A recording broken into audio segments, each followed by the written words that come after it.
عمران خان کی وزیر اعلیٰ پنجاب کو 11 جنوری سے قبل ہر صورت اعتماد کا ووٹ لینے کی ہدایت، پارٹی رہنماؤں کو ہدف دے دیا۔ مجلس وحدت کے بعد تحریک انصاف کو اپنی صفوں سے بھی مخالفت کا سامنا، پارٹی ایم پی اے مومنہ وحید کا پرویز الہی کو ووٹ نہ دینے کا اعلان، وزیر اعلیٰ پنجاب بنانے کا فیصلہ ہی غلط قرار دے دیا۔ عمران خان نے ایک بار پھر اپنی گرفتاری کا خدشہ ظاہر کر دیا، پارٹی رہنماؤں کو مجوزہ گرفتاری کے خلاف گھر گھر مہم کا ہدف، عوام کا دباؤ اتنا ہونا چاہیے کہ ایک کال پر پورا ملک سڑکوں پر آ جائے، حکمراں اتحاد کو کرپٹ ٹولہ قرار دے دیا۔ رات میں اور وزیر آباد میں جو سیکیورٹی تھی وہ بہت کم تھی،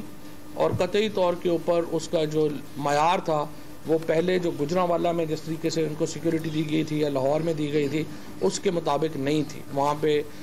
جو پولیس ہے اس کی تعداد کو بھی کم کیا گیا اور ایک موقع فراہم کیا گیا کہ عمران خان کے اوپر قاتلانہ حملہ ہو سکے۔ فواد چودھری کا وزیر آباد میں ایک نہیں 3 حملہ آور ہونے کا دعویٰ، 9 گولیاں قریبی عمارت کی چھت سے ملی، معظم گوندل کو اسی شوٹر کی گولی لگی جو نوید کے قتل کے لیے مقرر تھا۔ پی ٹی آئی رہنما کا دعویٰ، ملزم کے ویڈیو پر پھر سوال اٹھا دیا۔ سندھ میں بلدیاتی انتخابات کے دوسرے مرحلے پر سیاسی تناؤ برقرار، خالد مقبول وفد کے ہمراہ جماعت اسلامی کے مرکز ادارہ نور حق جا پہنچے۔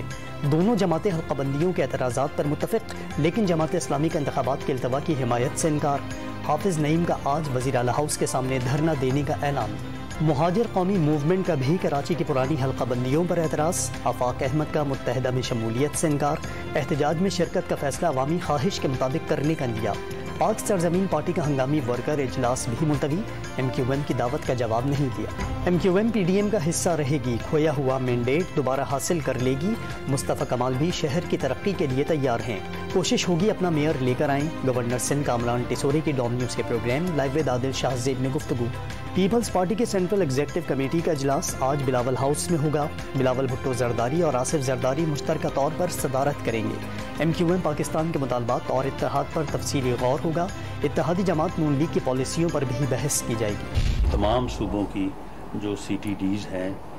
جس میں بلوچستان اور کے پی کے خاص طور پہ ان کو اسپیشلی فیڈریشن کی طرف سے جو ہے ان کی مدد بھی کی جائے۔ سی ٹی ڈی کا ایک کوآپریٹو کوآرڈینیٹڈ اسٹرکچر جو ہے وہ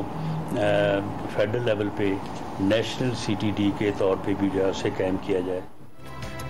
حکومت کی کالعدم ٹی ٹی پی کو ہتھیار پھینک کر مذاکرات کی میز پر آنے کی دعوت، دہشت گردی سے نمٹنے کے لیے صوبائی سی ٹی ڈی کی مدد کرنے کا اعلان، آئی جی اسلام آباد کے ہمراہ پریس کانفرنس، رانا ثناء اللہ انسداد دہشت گردی کے ادارے کو متحرک کرنے کے لیے پرعزم، خانیوال میں دہشت گردی کا شکار کے افسران کی بہادری کی تعریف، امریکہ کی پاکستان کو انسداد دہشت گردی میں بھرپور حمایت کی یقین دہانی، کالعدم ٹی ٹی پی اور داعش سمیت دہشت گرد تنظیموں سے نمٹنے میں مالی، تکنیکی اور دفاعی تعاون کیا جائے گا، طالبان افغان سرزمین دہشت گردی کے لیے استعمال نہ ہونے دیں، امریکی محکمہ خارجہ کے ترجمان کی بریفنگ۔ خانیوال میں شہید ہونے والے حساس ادارے کے افسران کی نماز جنازہ ادا، ڈائریکٹر نوید صادق شہید، انسپیکٹر ناصر عباس شہید کی نماز جنازہ ملتان، خانیوال اور لاہور میں ادا کی گئی، سول و ملٹری حکام اور شہداء کے لواحقین کی شرکت۔ تحریک انصاف کا وائٹ پیپر گمراہ کن اور حقائق کے برعکس قرار، پاکستان دیوالیہ نہیں ہوگا، وزیر خزانہ نے عمران خان کو دیوالیہ کی گردان بند کرنے کا مشورہ دے دیا۔ پی ٹی آئی نے جو معاشی اعداد و شمار دیے وہ درست نہیں، وزیر خزانہ کا وفاقی وزراء کے ہمراہ پریس کانفرنس میں جوابی پار۔ وزیر اعظم نے خراب معاشی صورتحال کی ذمہ داری پی ٹی آئی کی سابق حکومت پر ڈال دی، سابق حکومت نے بدترین نااہلی کے باعث سستی گیس نہیں خریدی، شہباز شریف کا مہنگائی کے جن پر قابو پانے کا عزم، بلوچستان کے علاقے صحبت پور میں خطاب، سیلاب متاثرین کی مشکلات کا ازالہ کرنے کا عزم۔